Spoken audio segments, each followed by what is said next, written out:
Good afternoon, ladies and gentlemen, and welcome to the Roots to Riches podcast. We live here at the Connecticut Valley School of Music and Dance podcast studios. And with us in the house, we have two staples on Main Street in Portland. We have Dan and Sarah from Sarah's on Main restaurant. You've all eaten there. I know you have, because the food is actually delicious. Fantastic. Sarah does a great job. Hi, guys. How you doing? Doing well. Good, Dave. Dan, how you doing? Us. Good, buddy. Thanks for having us. Thanks for having me. And Dan also wears two hats. Not only is he a cook, but he's also a musician. So we're going to get into that too. So anyway, Right. So Sarah, tell us tell us about your day job. Well, we started the restaurant in 2014. It was kind of a stepping stone for both Dan and I. I was working for Whole Foods. And it was okay. Like I gave me a good job and it gave me a good life, and but you always want more. Sure. And my husband at the time was the head chef at Time Out Tavern, and once you kind of reach that ceiling in the restaurant business, there's no other way to go. Yeah. So we happened to be driving by. We just moved to Portland about maybe 3 or 4 years before that. Really? And we kept on driving past the restaurant that was there. Okay. And we looked at it one time. At the time I was pregnant with my daughter. We said we can't do it. And then we looked at it again 2 years later. Now, when it was there, was Kimberly's there? Was that? No, it was Two Broke Girls when we looked at it Two first. Broke Girls. Okay. Yeah. No. It was right after Two Broke Girls is when we bought it. Oh, okay. Yeah. All right. And now you actually own the building, correct? No, we don't. We only own the business. Okay. And we've been there for 11 years. Okay. So Is Dave Bordnaro still in the building? No, Dave Bordonaro. We switched over. Linda sold it in 2018, I believe. Okay. And then, and both sets of landlords were very supportive. I gotta say, they were really supportive in the business and great. helped us Fantastic. get through. Yeah. Dan, when you said you were head chef at Time, is that the Time Out Tavern that was in Middletown? No, it was in Durham, down by Cozy Corner, and kind of the only game in town there. And, Oh, okay. All right. It had been. Oh, that's right by the. Yeah, it was in the split. Right. Before the split. I remember that. 1777 split. Yeah, exactly. So fantastic. Okay, well, great. And how long were you down there for? Almost 10 years. Almost 10 years. 10 years, yeah. And then bounced around a little bit after that, and then was working jobs, places while we were building the business up, to keep a paycheck in the house, because surprise to all the kids out there, when you start your own business, a lot of times you don't make any money in the beginning. Tell me about it. So even after you start your own business, sometimes it ebbs and it flows. That's the fun, the joy of owning your own business. Well, people think you own your own business, and they think you're rolling in it, and a lot of times what we're rolling in it smells. Yeah, one of my favorite jokes about the restaurant business is, how do you make a small fortune in the restaurant business? Start with a large fortune. Good, touche. So, anyway, when you bought the business, did you figured it was going to be a breakfast lunch type thing, or what? We originally wanted to do both sides, and it was going to be a dinner, and we just didn't get the financing. The bank just thought it was too iffy of a business, and it is an iffy business. So Sure. I kind of don't blame them with that. Restaurants are very iffy. And so I said, I worked in my 20s. I worked in breakfast restaurants for 10 years. Yeah. So I said, okay, we'll open it on the small side, and I'll just do breakfast and lunch. Okay. And that's how we ended up doing that. And we still do dinners just once a month. So, Right. And those are on Thursday nights. every third Thursday. Every third Thursday. Yes. Is today the third Thursday? Nope, that was last week. Oh, that was last week. So. And you normally put out the menu prior to. Yep, maybe a week or two prior to. Okay. So we like to be able to. We don't want to do any sooner than that, because sometimes a product is one price, or it dramatically goes up in price, or it's unavailable. Oh, yeah. So we do it to the last minute that we could possibly with that menu. Right. Now, when you first started the business, I think it was just the front area. You didn't have the two. 7 tables. That's it. That was it, in the counter. In the counter. Yes. Yeah. So 20, really small. 23 seats we started with. Oh, my Yeah. God. Yeah. It's so small. Wow. I kind of miss that. Yeah. Well, it's like anything else. You have to be diversified, and you have to go where the market is and all that kind of stuff. Yeah, it really. I love how it is now, but there's a certain part of me that wishes I can go back to when it was small and do it better. Yeah. So Well, unfortunately, that ship has sailed. yeah, Yeah. so A long time ago. yes. And so forth. So your daughter works there too? Yes, my oldest daughter Gwen works there. She waits tables, and it's a fun family dynamic. I love having her there, Oh, that's great. as much as I want to kill her sometimes. It's always the way. Yes. You can say you can always pick your employees, but you can't pick your family. No, so, especially with the eye rolling. So. Oh, well, it's the generation, Yes, that you're dealing with. We are definitely a different generation, Yes, we definitely or are. at least I am, anyway. But I do have to say, I love I have a lot of young employees, and I love them all. They're great. Yeah, So, we have a great crew. We all get along. A lot of them are friends. And, Yeah. We have been very lucky to have people that stay for a long time. Yeah, Yeah. yeah. We've had, we have one guy's been with us, Keith, since the very beginning. I actually worked with him down at Time Out Tavern for a bunch of years. And everybody that's working there now has been there for a couple of years at least. So. Oh, wow. Yeah. Well, that's great. Well, that's the thing, it's just like here, I mean, Ed, who, teaches guitar, he's been with me 28 years. yeah, that's awesome. It's worked out, I mean, he lives over on Marble Street, and how he used to deliver for papers for the Middletown Press when they had paper boys, he used to go and deliver the bundles to the, around to the neighborhood Yeah. and so forth. And he did that for years, and then all of a sudden he got a DUI.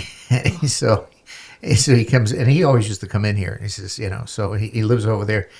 So he says, geez, it's nice and close. Can I walk? Yeah. So he walks here, and he's been here, like I say, 26 years. And so, Nice. That's perfect. Great. Yeah. but it works. And, it's the type of thing that it's a family business. I mean, my wife and I started it years ago, and we're in year 41. And, I mean, she was the dance part of it. We used to rent the Trinity Church up on Main Street there. She used to teach the dance up there. My daughter used to take lessons at the church. Yes. So, and then, 4.5 years ago, my wife passed, so I'm rowing the whole canoe now, so it's time moves up, Yeah. whatever.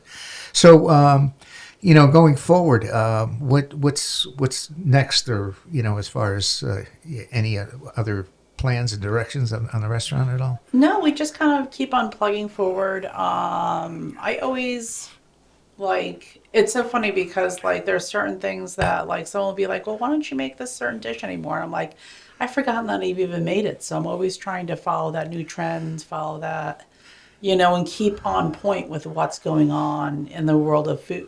We get a lot of, we have a huge amount of regulars. Yeah. And they tend to, for the most part, kind of gravitate towards kind of the same kind of dishes. Yeah. So we kind of because we're so regular heavy, we know we do this, we know this will sell. If we do this, we know that will sell, kind of thing. So, Right. But weekend specials are great. We always do really well with that. We try to be a little more inventive then. Even now, just in year 11, we're in a spot where we can kind of rely on certain times of the year to be certain kind of Seasonal busy. things. Right. So we know January is usually our worst month. Everybody's paying Christmas bills, and it's Oh, yeah. dark Yeah. and crappy Well, out. So you kind of sock a little away for that, and then May is a great month for us with Wesleyan graduating and Mother's Day. and Right. everything. So, You get a lot of people from Middletown coming over. We with do. you. Yeah, we do. Yeah. That's great. Yeah, we're super popular with Wesleyan. The kids love us. Well, I mean, since O'Rourke's closed, my God, I mean, they've been, they were there for. Yeah. Well, that's how they found us, really, because a lot of the kids, in our first couple of years, they O'Rourke's is tiny, and they can't wait inside, so they'd be standing outside in January. Right. February, You used to see the lines out on the Yeah. sidewalk. Yeah. And they would, we started to see all these college kids coming in, and we'd ask them, where are you coming from? It's like, we were waiting in line at O'Rourke's, and it was, when it got to look like it was going to take an hour, and when we said breakfast near us, and it was across the bridge, and that's how we get a lot of those kids to come Oh, over. that's great. And Brian always was really cool when he Oh, yeah, shut super down a support. little bit during the pandemic, and Yeah. he sent everybody to us. He said, go to Sarah's. Yeah. Oh, Yeah, And- we met him a few times. He's a super nice guy. Yeah, he's a really nice guy. I always had a nice relationship with him, and I was like, I felt like he didn't have to do it, but I appreciate that he did it, and Sure, I always sure. held him in a high regard because of that. Years ago, my God, I can remember when they were open 24 hours a day. Yeah. I used to, after speaking in the bands, and when I would come home at 2 or 3 o'clock in the morning, we always stopped at the Rooks to get, to eat Yeah. and so forth. And, and then he, started, obviously their signature steamed cheeseburgers, as Yeah. far as that goes, but that was great. But, they were open 24 hours. You get out of a gig at 1 in the morning, you're over Yeah. there 2:30. Oh, I couldn't even imagine. Like, Then I used to come home, and of course you couldn't go to sleep because you're full, and so I used to sit down in front of the TV and watch the Three Stooges marathons, that's awesome. whatever. So anyway, so Dan, how did you become a musician? I was a huge Kiss fan when I was a kid, like so many kids in the 70s and early 80s, and Gene Simmons was my hero back then. Yeah, there we go. So I kept asking for a bass for my birthday and Christmas. And, Yeah. Finally, after 2 birthdays and a Christmas, I got it for my birthday, my 13th birthday, and I loved it. After some second I put it in my hands, it was I felt like it was it's always been nice to have something that music's a sanctuary. Oh, absolutely. It's great. It's always there It's for you. universal language. Whether you're happy, angry, sad, but it doesn't matter. It's always there, and you can kind of take it out on the instrument. For sure. Yes, that's how I got into it, and then I got into all the kinds of other bands from back then. Black Sabbath, Iron Maiden. Did you watch the Ozzy tribute? I only saw some clips. I didn't buy because I wasn't going to be home all day. But, It was amazing. It was amazing, and he was. I think he knew he was on the way out. On the way out, Sure. Okay, and the way they did it. I mean, the people that showed up, Metallica, and so forth, all these guys that are playing behind him, but unbelievable.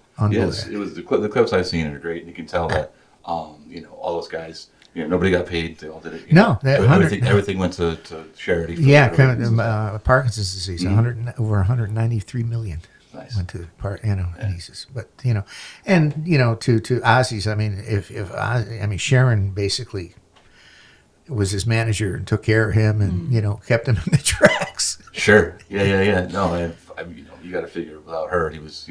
Oh God. Yeah. He was a train wreck. He would have sailed off in the 80s, probably. Oh my God. Yes, for sure. Well, ironic, when you talk about Kiss, we have my first drum teacher who was here. When I first opened, was his name is Matt Franklin, but now he's known as Matt Starr. But when he went out he used to live in Rocky Hill, and his parents still do, but he moved out to L.A.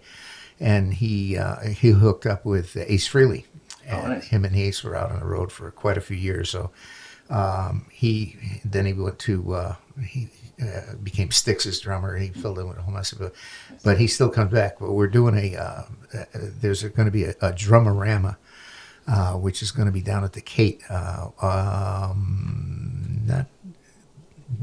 next Monday, I believe it is, and they're going to have Matt Starr. Okay, they're going to have Mickey Dulce's drummer. Okay, Rich Dart. Okay, he was also, we did a podcast with him. And we have Joe Bouchard, who was basically the bass player with Blue Oyster Cult. Oh, okay. He's there, and then we also, what's the third guy? The drummer with All and O's, and he was, and also Brian Adams. So we had a threefer here in the podcast studio 3 weeks ago. And Well, that must have been amazing. Yeah, we had Joe Bouchard, we had and then we have Rich Dart. In fact, we had Rich Dart back last Tuesday night. But just the stories that those guys tell, the the road stories, and the quicks, and the quirks of it, playing with these guys, and we did Matt a couple of times, and Matt when he was with Ace, it was funny. Was he with Ace when Ace was still crazy? Towards the end, he had straightened out, but he says, he does some of the imitation. Yeah, I don't like that, play it this way. Yeah, Ace has a very distinctive nasally New York voice. That's for sure. Oh my God, Yeah. but it's the type of things that, yeah, and realistically, Connecticut is very rich in musical talent. You'd be surprised. There's a lot of people that live in Connecticut that work here. In fact, Rich Dart, he lives in North Branford. Mickey Dolenz is going to be playing down in Stratford in September. So we're hoping we can get Mickey up here and in the podcast studio. Cool. That'd be really cool. Some of the things, but you'd be surprised, And the other thing that we got into and talk about being diversified, we started. I don't know if you realize, we started selling vinyl downstairs. Yes. Okay. And that all got started. We had one of our students who's a bass student, and he is a part-time custodian at the Rocky Hill Library. And Rocky Hill Library decided to purge their whole record collection. Oh, wow. So he brought over about 350 records of everything, classic, rock, R&B, and the whole 9 yards. And so, okay, let's start selling vinyl. And, it started catching on, and, people started bringing vinyl in. And a lot of times, you'd be surprised how much vinyl gets thrown away at the dump. Oh, yeah. Oh, I sure, remember yeah, going through my parents' house when they had moved from one to the other about 4 years ago. And they must have had, 500 records, and most of those went to the dump. Yeah. Exactly. And I remember them from when I was little, Heidi records from when I was little that we used to play, and over and over and over again. Dan and I were talking about this, my Peter and the Wolf record when I was little. See, there you go. And but I think I'd worn it out so much that it ended up in the dump. So Yeah. there's nothing we could have done with it. For sure. Well, and the thing is, you get the vinyl, and how many people have turntables these days? Right. That's the other thing. Yeah. And in fact, I get the music merchants magazine, okay, and because that's the vinyl basically is outselling CDs right now. Yeah. There's no question. But the sound quality on a vinyl is so much better than CDs because the CDs are compressed. You don't get the highs or you don't get the lows, and the vinyl you get the whole perspective. To go from there, and how many people don't have a turntable? Well, back in the day, it was your stereo. It was the Victrola or whatever, but you had components. You had a receiver, you had a thing, and you had a turntable and whatever, tape deck or whatever. Now it's one of our music magazines, the Orange. I don't know if you're familiar with Orange amplifiers. Yeah. Mm-hmm. They're coming out this fall. They're debuting at the NAMM show. They're coming out with a turntable. Oh, that's really cool. So, because that's one of the things, well, geez, we're selling vinyl. I got to see if I can start selling. People come in. Do you sell turntables? Do you sell turntables? Yeah. No. But I always remember when I bought Dan had an album come out a couple years ago, and my parents wanted one. And I gave my parents one of the albums, and I was like, they don't have a turntable to play this album on. yeah. And so we ended up one year for Christmas buying them the turntable so they can listen to the album. Yeah. Where did you record your album? We recorded it at Dirt Floor. Oh, okay, down with Eric Lichter. Yes. And, Eric was on the podcast here. Oh yeah, that's so he's cool. awesome, man. It was a great experience. Yeah, John had him on the podcast. He's doing exactly what he was born to do, man. He's a magician. Oh, it's great, dude. It's great. We're the name of the band is Curse the Sun, and we're on Ripple Music out of California. That's our label. Okay. We're right now. It's me and my lifelong friend Ron Vandekors, his band that he's had for years and years and years. We were in bands when we were kids, and we kind of came back around. I'm playing bass in this band with him, and his a young teenage son Logan is the drummer. Oh, okay. And we're working Logan on the Prince. No, Logan Vandekors. Oh, okay. Vandekors, last name. Okay. No. He's been in School of Rock forever since he was little. He's an amazing drummer. And we're working on a new record, so hopefully by next year. So Nice. Yeah. That'd be great. good stuff. You get to a situation now. Are they pretty much originals? All originals. All originals. Yeah, it's down tuned to A sharp, so it's really heavy in this Sabbath vein. Okay. Just kind of. But Ron's got a super powerful voice, and it's got a kind of an amalgam of 4 or 5 different guys he grew up idolizing. Yeah. And it's great. We write songs. We'll be writing songs forever, and it's cool to be in your 50s and still staying vital. Well, that's the thing. We're living our second childhood, or if we want to, some call it a midlife crisis. Well, the real nice part about it is all the young guy stupidity is gone.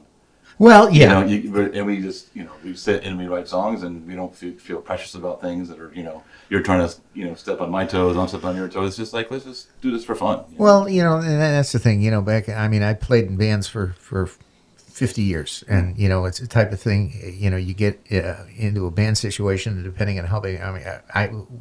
I was always a 5 or 6 piece band. It was 5 piece plus a female vocalist, and a lot of times, the chemistry between the band members. Okay, sometimes wasn't.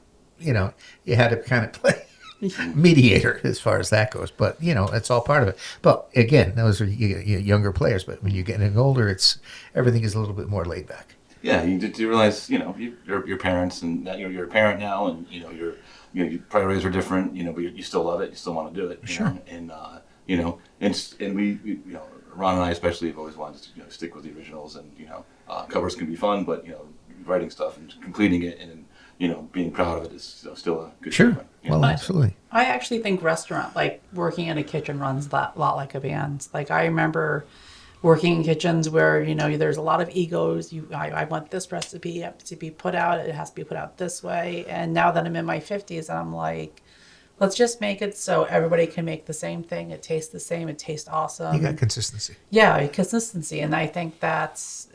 They're the same thing when you're talking about music. You have to have that consistency. And with the restaurant, it took a long time for me to be able to really learn that consistency. Sure. Well, one of the things I admire you guys, with the meals that everybody can make a hamburger and a cheeseburger and so forth, but you put a different twist to it. You had the bowl that you had on the thing this morning. Yeah. But it's different. It's not like, okay, give me a cheeseburger or give me a BLT. It's there's a lot more. We decided in the very beginning that we were going to, like I said, everybody has bacon, egg, and cheese. Everybody has a hamburger. Everybody has this, but it's a couple things. It's the quality of the ingredients. We always try to do everything as fresh as possible. And that burger, a lot of places you'll go, you'll see like a frozen pre-formed patty. Yeah. We get fresh ground beef. It's hand formed. It's on the flat top. Smash kind of burgers. We run the specials. Yeah, we run the specials. We run the smash burgers. People love it's the hot thing now to have the smash burger. So yeah, exactly. But bacon, egg, and cheese. Use better bacon. Use a better roll. Sure. You got your homemade hash. You got it's killer, man. It's the real deal. It's something. Like I said, it's. I'm excited going into August and September because all the farmers market stuff is going to come. And my special, everything will be based off of fresh what I get from produce. Gada's and what I like right now I have a bunch of corn in and we're going to make a corn pancake. Sure. And, I'm going to tweak the recipe and see, what works and what doesn't. And because of course I didn't write down the recipe from last year, so I have to redo it again. So why would I do that? Oh, what the heck? It's new. Well, one of our students, Nancy Leibensparger, she runs Fire Ring Farm. Yeah, and she's wonderful. Yeah, and I get a half a CSA from her every year and so forth, and it's great. You got fresh produce, whatever, depending on what's in season and what's growing as far as that goes. And if the product's good, you don't need much to do to it to make it taste good. Yeah, exactly. Well, you go into Stop and Shop, or you go into Adams, and how long has this been sitting on the shelf? How many people have touched it? How many people have dropped it? Yeah. Oh, look at that. Oh, yeah. No, we're smelling it. Oh, no. I want to do a different one. Yeah, exactly. Yeah.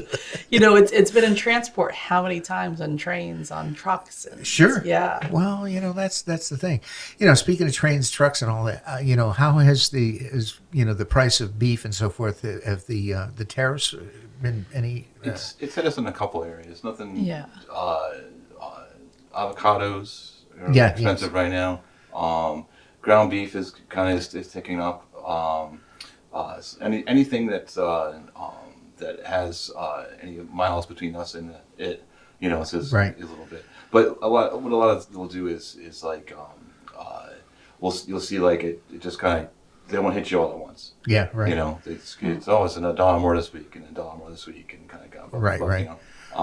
We went through the thing with the eggs. That's how I was going to ask you about that. Well, it was horrific there for a while, and then we talked to our salespeople, and we've been doing this forever, and we know that once a price skyrockets, it never goes back down to what it was. Yeah. But it'll go back down, but you never see it. When we first opened up 11 years ago, our eggs were 89 cents a dozen. Okay. That's what we paid. We're still hovering around $4 a dozen right now, our cost. Yeah, wow. So because we get the extra large, and it's trying to make sure you get a nice, And we bang go for through bucks. about 130 dozen a week. Wow. So it's a lot when it's that. Well, and all your egg sandwiches are 2 eggs. Yes. 2 eggs, yes. Yeah. 2 eggs. 2 eggs, 2 slices of cheese, 2 slices of cheese. Well, 2 sausage patties. 2 sausage patties. Got to make it a meal, then. Well, that's the thing, and that's what they are. I mean, it's you don't, when you go in and get something, you don't go away hungry. That's No. for sure. No. Yeah. I never wanted. It's funny because I don't know why. Like, I never wanted to go to a place. I'd rather pack my food up to go Okay. than pay a lot of money and get nothing. Okay. But I do understand that concept of going, because I've been at restaurants that are very expensive and you get a smaller amount, but it's so high quality Sure. that it's going to be the best thing you've ever had. Yeah. But at the same time, like, it kind of leaves you wanting for more. But if you can't afford to go back, Yeah. you only get it that one time.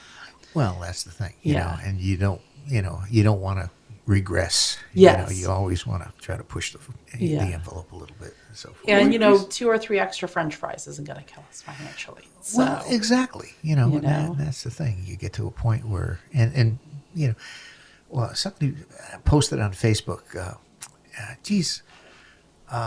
I bought a bag of air last week, and they were good enough to put a few potato chips in them. Oh. Yes, it's been.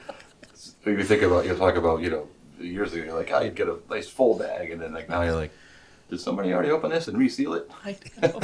It feels like the bags are getting bigger too, but the chips are getting smaller. Well, they did. I think they did an article or a segment on 60 Minutes where manufacturers were downside. Yeah. They're Sure. actually looking at what the ounces were, and what they were, and what they are now. But the package size is the same, but the contents is how do they call it? Shrinkage? Shrinkage. Yes. I think coming I out was of the in the pool. pandemic. Yeah. Nice. Yes. Yes. You get in the pool and it shrinks. For sure. That's what happened to the chips. Exactly. Chips went for a swim. That's Went it. for a dip. Oh. There we are. Anyway. But I think since the pandemic, more and more you're seeing that where either like qualities of things are just skewed, and it could be just the cut of something. Like you can get a Right. case of Brussels sprouts in there, but they're cut so badly Right. that I can't roast them because they're not even anymore. So I end up having just to shred them all. Right. But you're seeing that more and more now that now that supervisors and people who are watching over quality of food that comes out Right. are gone. Their jobs have been eliminated. You're starting to see those inconsistencies in food a lot. Sure. So it is always better. So that's why we try to do as much local as we possibly can. Yeah.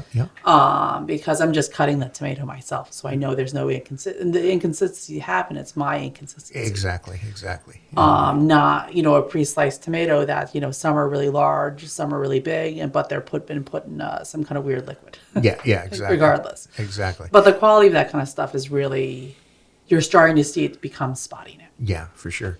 Speaking of pandemic, how did the pandemic affect you guys? Oh, it sucked. Yeah. Really, it sucked here it too. sucked for everybody. Like, yeah, we were closed from what is it, March to June, just closed. Yeah. We had, we tried to switch over to Zoom lessons and so forth, but it's not the same. There wasn't. We got a few people over, but there wasn't a big appetite for it. No, and I think it's harder you can't hear the nuances that, of what someone's playing, over Zoom. Well, exactly. What saved us was we are owner operators. Yes. So we were able to when they say, hey, tomorrow you're shut down. Oh, okay.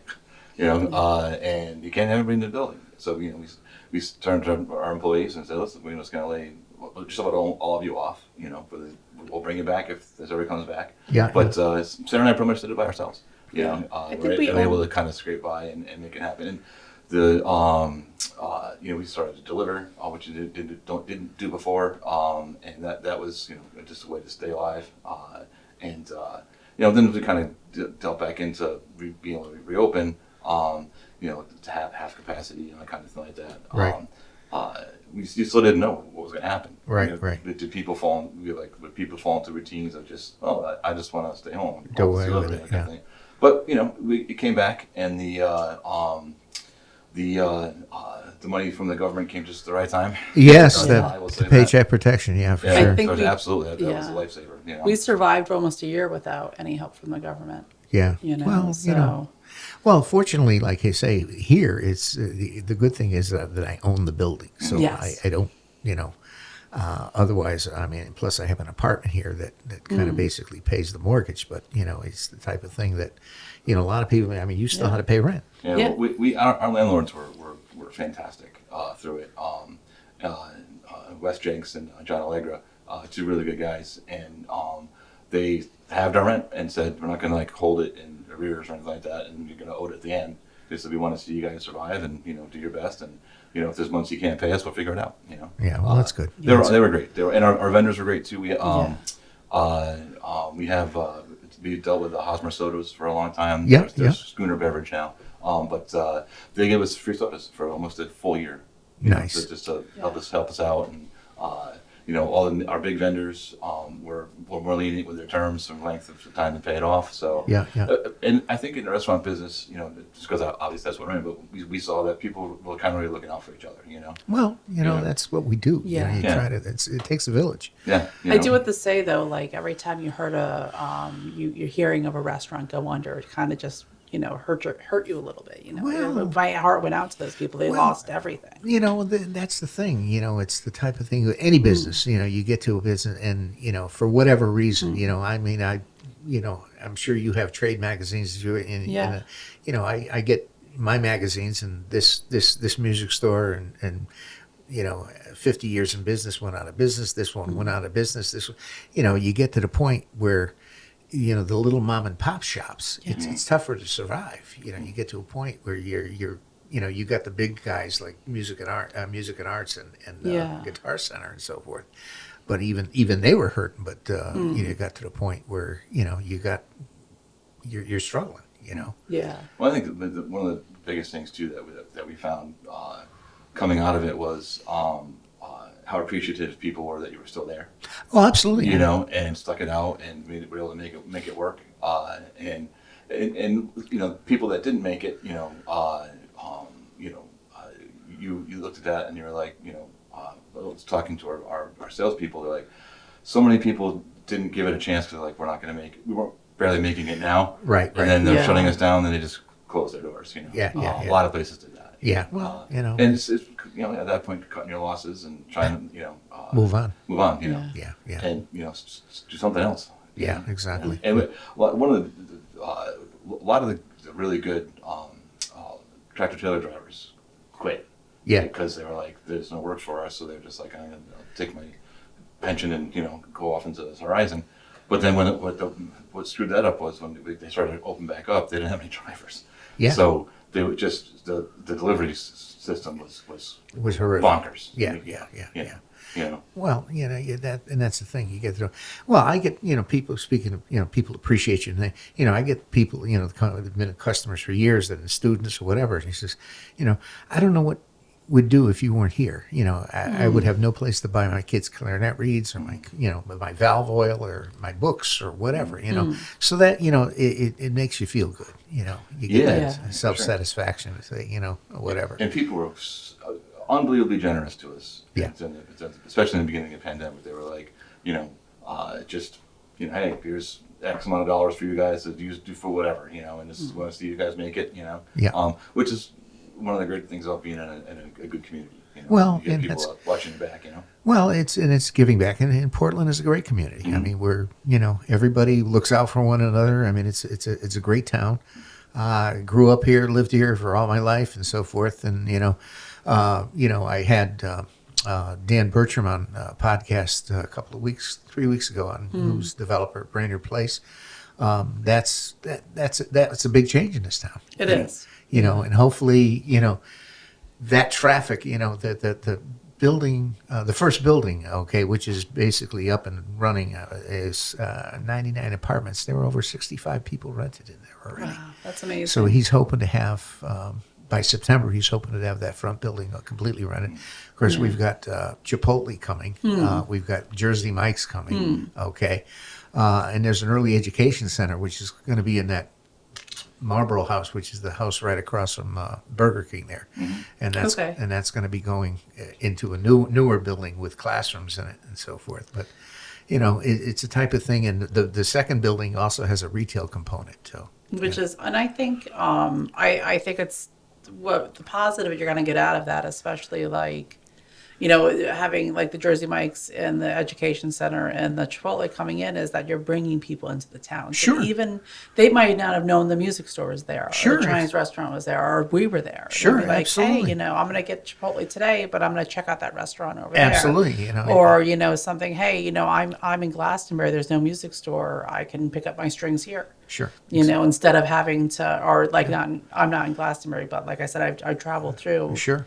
I never noticed the music store. I pick up my strings there. I can do that instead of having to go into Middletown. Sure, absolutely. That's the thing, and for the economic development side, especially now with the Nordic Spa thing going up in the quarry, that's going to be a tremendous draw. As far as that goes. And that's going to hopefully it will bring jobs into people. Like, the one big thing I did, having a 19-year-old and a 13-year-old, but getting to know their friends and everything, there's no place for them to work. They all don't want to work at Dunkin' Donuts. They want to be able to get to other jobs, and this will be. Sure. I know, it might be like the same type of work, but it'll be something. It'll be a job for them to be able to. Well, Sean Hayes down at the quarry. So many kids work down there. Yeah. Being lifeguards or belayers or whatever. He has a lot of kids work down there. And when you bring jobs in, it benefits everybody. Sure, because they got to spend their money someplace. Yeah, exactly. So I'm going to go to Sarah's and get lunch. Exactly. Or I'm going to go to Dave's and get strings. Exactly. It's the town becomes a one. You're coming to town. You're getting everything you need. Yeah, exactly. And the thing is with Main Street now. I know you took part in the Main Street streetscapes as far as that goes. There was, that's grown over the years. I think this is the third or fourth year or something like that. But there was a lot of participation, not only on Main Street, but also on 66. I think it's amazing. And it's great for the town. You get to, be, look at that. And the garden club, they're doing a great job. The garden club did an amazing job getting everybody together. They really, they make you feel good about that whenever you talk to them. They're just like, we're so happy you participated. Sure. We're so happy you're involved. And I think I'm happy that I'm a part of that. I'm Absolutely. so happy that, that I'm able to do my garden. The sun, has fried it a little bit. I think it's fried everything a little bit. I know. But it's so cool to be a part of that. And I'm like, when I drive down the street and see everybody involved, I was going to the restaurant yesterday in the early and late afternoon. I saw Fabian getting their ribbon for, the best garden. I was so happy that they got it. They did a great job. Yes. They put a lot of work in that. Yeah. So fantastic. All right, guys. Hey, thank you so much for coming down, guys. I appreciate it. Oh, no problem. Thanks for having us, man. This was a good time. Yeah, no, and we're gonna get you back on the musical side with Peckman over here because he'll grill you for an hour. Okay, I'm looking forward to it. Dan loves that. So And Sarah, if we do this again, let's not wear the same shirt, okay? Yeah. You have to get pancake mix on yours like I have. Anyway, ladies and gentlemen, that concludes this episode. I don't even know your last name. Oh, Weeden. Weeden. Yeah. Okay. I know Sarah from Sarah's name. Yeah, right. Okay. All right, ladies and gentlemen, that concludes this episode of Roots to Riches at the Connecticut Valley School of Music and Dance podcast studio. And with us in the house is Sarah and Dan Weeden from Sarah's on Main. So if you're hungry, go down and check them out. They got the best breakfasts and lunch and dinners in town. So, guys, thank you so much. Thank you. Thank you for having us. Yes, that is all.